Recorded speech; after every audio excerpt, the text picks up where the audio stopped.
Promises किए हैं जो कि जल्द ही ये अपना नया इवेंट लेके आएंगे, लाइक आई थिंक जून में ही, जिसमें logic pro and final cut pro के नए आपको वर्जन देखने को मिलेंगे।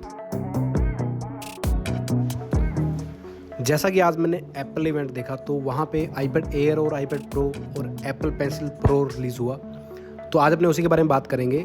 तो देखते हैं कि आईपैड एयर में क्या क्या फीचर्स हैं। सबसे पहले आईपैड एयर में इन्होंने 4 नए कलर्स में आईपैड एयर लॉन्च किया और 2 नए साइज़ में 11 इंच और 13 इंच।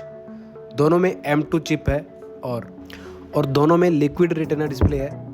जो आईपैड 13 इंच है उसमें P3 वाइट कलर के साथ, जैसे last time Apple iPad pro में हुआ था, और जो आईपैड 11 इंच है उसमें नॉर्मल sRGB कलर्स डिस्प्ले है। और आईपैड 13 इंच में एंटी रिफ्लेक्ट कोटिंग भी है। जैसे कि मैंने बताया कि दोनों आईपैड एयर्स की बात कर रहा हूँ मैं, दोनों M2 चिप के साथ हैं, 11 इंच और 13 इंच। लेकिन जो आईपैड प्रो है वो M4 चिप के साथ है, जो एक टोटली नया चिप है जो आज ही इंट्रोड्यूस हुआ है। और लास्ट टाइम जो इन्होंने आईपैड था इनका वो A14 चिप के साथ लॉन्च हुआ था, जो इससे पहले वाला 10th जनरेशन जो आईपैड एयर था।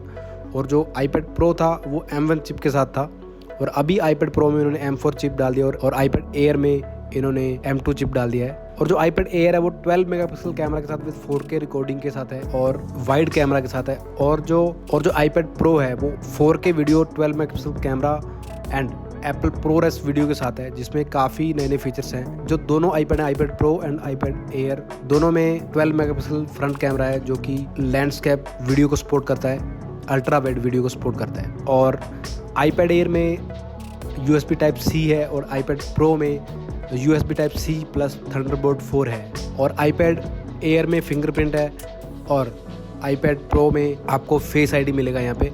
और जो डिस्प्ले मिलेगी वो काफ़ी अच्छी डिस्प्ले है, अल्ट्रा रेटिना डिस्प्ले है, जो जिसमें काफ़ी चेंजेस किए एप्पल ने और सबसे बढ़िया डिस्प्ले है एप्पल का। और दोनों ही iPad Wi-Fi 6 and 5G and mobile cellular के साथ भी मिलते हैं। जो कि आईपैड प्रो है वो 2 TB तक है और आईपैड एयर है वो 1 TB मेमोरी के साथ। और जो आईपैड एयर है वो 1 TB मेमोरी तक सपोर्ट करता है, यानी कि आप 1 TB मेमोरी तक परचेज़ कर सकते हैं और आईपैड प्रो को 2 TB तक भी परचेज़ कर सकते हैं। एक चीज़ और मैं बताना भूल गया कि एप्पल ने अपना न्यू मैजिक कीबोर्ड भी लॉन्च किया है। ये हर बार नई नई चीज़ें करते हैं, पता नहीं अब की बार उन्होंने फंक्शन कीज़ दे दी हैं। और जो मैजिक कीबोर्ड का टच पैड है वो थोड़ा सा और बढ़िया है पहले से और काफ़ी प्रिसाइज है।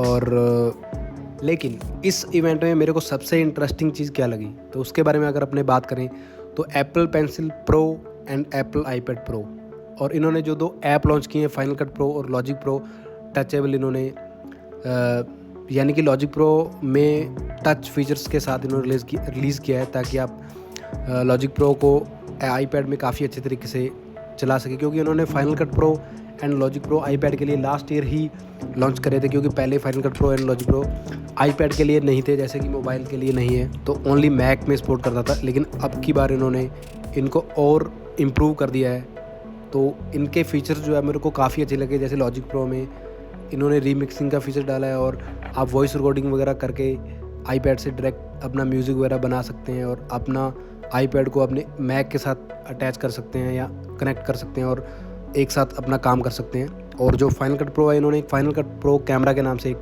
ऐप बनाया है जिससे आप काफ़ी चीज़ें कंट्रोल कर सकते हैं और जो कि आपके मोबाइल में इंस्टॉल हो जाएगा। और उसके अलावा इन्होंने फाइनल कट प्रो और लॉजिक प्रो में भी न्यू चेंजेस करने के प्रॉमिसेस किए हैं, जो कि जल्द ही ये अपना नया इवेंट लेके आएंगे, लाइक आई थिंक जून में ही, जिसमें logic pro and final cut pro के नए आपको वर्जन देखने को मिलेंगे, जिसमें काफ़ी चेंजेस होंगे टच के अकॉर्डिंग, ताकि आप आईपैड में अच्छे तरीके से इनको यूज़ कर सकें टच फीचर्स के साथ। अगर आपने इनकी एप्पल पेंसिल प्रो के बारे में बात करें तो उसमें काफ़ी अच्छे फीचर्स हैं। जैसा कि इन्होंने एप्पल पेंसिल में लाइक एक स्क्वीज़ का बटन डाल दिया है, लाइक जैसा कि अपने एयरपोर्ट्स को स्क्वीज़ करते हैं, प्रेस करते हैं, उसी तरह से एप्पल पेंसिल को आप अभी प्रेस करके जस्ट स्क्वीज़ के बटन से जो स्क्रीन के ऊपर आपको एक बार शो हो जाएगी, जिसमें आपको कलर्स वगैरह या कोई भी टूल्स वगैरह आप पिक कर सकते हैं। यानी कि जो टूल्स वाला एरिया है वो जो आप पहले अपने टच करके कहीं आईपैड से उसको निकालते थे, लेकिन अभी आपको क्या करना है कि जस्ट पेंसिल को स्क्वीज़ करना है और आप कोई भी टूल सेलेक्ट कर सकते हैं। इन्होंने पेंसिल में जायरोस्कोप सेंसर भी डाला है ताकि आप पेंसिल को अगर एक्सेलेरेट करें या अगर पेंसिल को घुमाएं तो आप उस तरीके से डिफरेंट प्रकार की शेप्स वगैरह बना सकते हैं। जैसे अपने पेंसिल को टिल्ट करें तो उससे डिफरेंट प्रकार की शेप्स बन जाती हैं। जैसे अपने रियल वर्ल्ड में एक पेज पे पेंसिल को थोड़ा नीचे करके इस तरह से अगर अपने करें तो पेंसिल थोड़ा उसकी मोटाई बढ़ जाएगी, या उस तरीके से इन्होंने रियल पेंसिल बनाने की कोशिश करी है। और एप्पल पेंसिल में इन्होंने हैप्टिक फीडबैक भी दिया है कि अगर आप कोई चीज़ डिलीट करते हैं या आप डबल टैप करते हैं या कुछ आप पेंसिल में अगर आप स्क्वीज़ करते हैं, बटन दबाते हैं, तो आपको फील हो कि स्क्वीज़ हो गया है। यानी कि जैसा कि मैक का ट्रैक पैड है या आईपैड का ट्रैक पैड है, उसके अंदर प्रेशर सेंसिटिव है, या आईफोन 7 के अंदर इन्होंने सबसे पहले जो किया था हैप्टिक फीडबैक, वो वाला फीडबैक है इसके अंदर, यानी कि पेंसिल के अंदर। और काफ़ी सारी नई चीज़ें इन्होंने करी है एप्पल पेंसिल के साथ। और अब की बार जैसा कि मैंने बताया था कि फाइंड माई ऐप में भी आप एप्पल पेंसिल को फाइंड कर सकते हैं। जैसा कि लास्ट टाइम इन्होंने एयरपोर्ट प्रो के अंदर डाला है फीचर्स, तो आप एप्पल पेंसिल को फाइंड कर सकते हैं अगर आपकी पेंसिल लॉस्ट हो जाती है आसपास के एरिया में। और अब की बार wireless pairing and wireless charging भी सपोर्ट करता है एप्पल पेंसिल। जैसा कि वायरलेस चार्जिंग तो अपने पहले भी कह सकते हैं, जैसे आईपैड के ऊपर अगर अपने उसको मैग्नेटिक अटैच कर दिया तो ऑटोमेटिक चार्ज होती रहती है।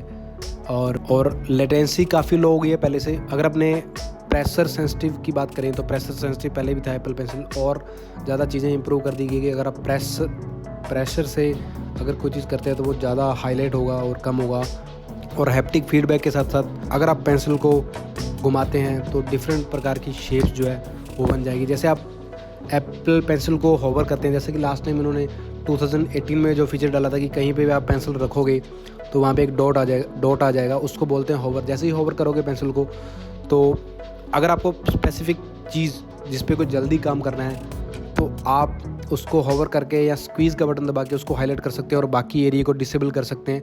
यानी कि एक पर्टिकुलर, जैसे आप कोई आर्ट बना रहे हैं और आप एक वहाँ पे हॉर्स बना रहे हैं, तो हॉर्स का अगर आपको ओनली एक पैर हाईलाइट करना है तो बाकी सब डिसेबल करके उस पैर पे क्लिक करके या उसके नाखून पे क्लिक करके नाखून को हाईलाइट करके उसको जूम करके आप उस पर पर्टिकुलर कलर जो है वो दे सकते हैं बिना किसी दूसरे एरिया को टच करे बिना। यानी कि मशीन लर्निंग से वो ऑटोमेटिक उसको सेलेक्ट करेगा और आप उसको पर्टिकुलर डिज़ाइन कर सकते हैं।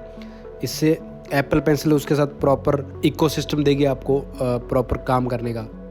अल्ट्रा रेटिना डिस्प्ले, यानी कि काफ़ी चेंजेस किए इन्होंने डिस्प्ले के अंदर। OLED डिस्प्ले, जैसा कि मैंने बताया था कि डिस्प्ले में चेंजेस हो सकते हैं लाइक स्टूडियो डिस्प्ले की तरह, उसी तरह आईपैड में इन्होंने अल्ट्रा रेटिना डिस्प्ले डाला है जो कि ड्यूल OLED पैनल से बना है। यानी कि एक लेयर के ऊपर दूसरी लेयर OLED की है, जिससे आईपैड की ब्राइटनेस ऑलमोस्ट 1600 निट्स तक है। जैसा कि इन्होंने लास्ट टाइम अभी आईफोन 15 में ब्राइटनेस इंक्रीज़ करी थी आईफोन 14 से, क्योंकि आईफोन 14 की ब्राइटनेस वो 1600 निट्स थी और आईफोन 15 की ब्राइटनेस ऑलमोस्ट 2000 निट्स के आसपास थी। तो उसी तरह आईपैड एयर में इन्होंने नैनो टेक्सचर वगैरह नहीं दिया है, लेकिन आईपैड प्रो में दिया है।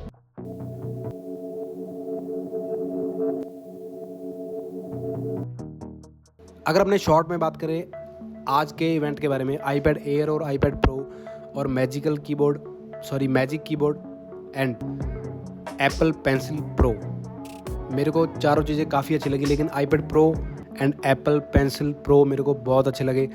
जिसमें आज इन्होंने M4 चिप रिलीज़ किया है, जिसमें आईपैड प्रो में इन्होंने रे ट्रेसिंग वगैरह भी डाल दिया। जैसे मैंने बताया था M3 चिप में मैक में ray tracing and mash shading करके एक फ़ीचर्स हैं जो आपको काफ़ी काम आता है जब आप गेमिंग और अगर आप कोई 3D का काम करते हैं तो ray tracing and mash shading दोनों आपको अच्छी तरीके से काम आते हैं। कोई चीज़ डिटेल में बनानी हो, उसको प्रॉपर दिखाना हो, तो उसके लिए काफ़ी अच्छा है। आप आईपैड प्रो पे PUBG भी खेल सकते हैं। आज इन्होंने काफ़ी टाइम बाद जब लोग PUBG खेलने बंद कर दिया लोगों ने तो आज ये इन्होंने PUBG अच्छी तरीके से पोर्ट कर रहा है आईपैड में, तो आप प्ले कर सकते हैं PUBG गेम्स वगैरह खेल सकते हैं। और अगर एप्पल पेंसिल प्रो की बात करूँ मैं तो उसमें काफ़ी अच्छे फीचर्स हैं, जैसे एयरपोर्ट में अपने स्क्वीज़ करते हैं बटन दबाते हैं, उस तरह से स्क्वीज़ का बटन है, टिल्ट करने का है और होवर का तो था ही पहले, और अभी बैटरी लाइफ वगैरह इंक्रीज़ कर दी गई है, वायरलेस चार्जिंग वगैरह और काफ़ी चीज़ें इन्होंने चेंजेस करे हैं अभी। और काफ़ी आर्टिफिशियल इंटेलिजेंट के फीचर भी डाले, जिसमें आप पर्टिकुलर आर्ट को एक सेलेक्ट करके उसको आर्ट कर सकते हो, बाकी सबको डिसेबल कर सकते हो। और अब की बार स्क्वीज़ करने से टूल्स वगैरह बाहर आ जाते हैं। जायरोस्कोप सेंसर डाल दिए इन्होंने।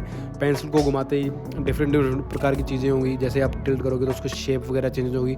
तो ये सब चीज़ें इन्होंने एप्पल पेंसिल में डाल दी हैं। और जैसे जैसे इनका जो एक प्रो क्रिएट करके सॉफ्टवेयर है, जिसमें आप एनिमेशन वगैरह पेंसिल को घुमा के एक्सेलरेट करके या उसको प्रॉपर आप एनिमेशन को भी एनिमेट कर सकते हो। तो काफ़ी अच्छी चीज़ें मेरे को लगी। तो आज के लिए इतना ही। तो बाकी मैंने आपको डिटेल में बताई दिया है। तो धन्यवाद।